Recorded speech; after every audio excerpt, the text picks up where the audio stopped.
పేదవాడి ఆత్మగౌరవం సొంత ఇల్లు. తెలంగాణ తొలి ముఖ్యమంత్రి కేసీఆర్ మానసపుత్రిక 2 పడకల గదుల ఇండ్లని ఎమ్మెల్యే కేపీ వివేకానంద్ అన్నారు.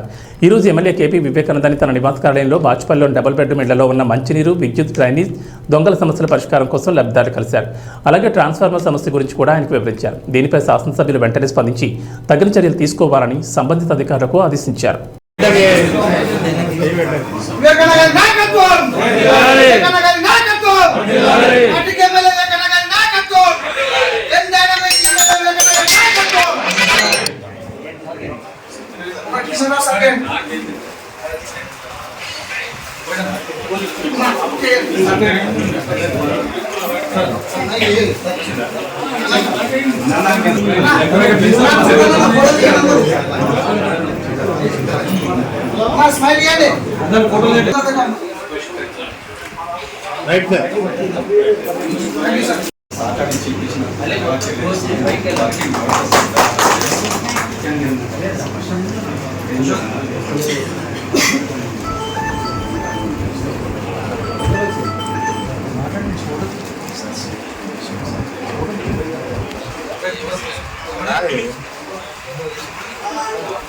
Hey.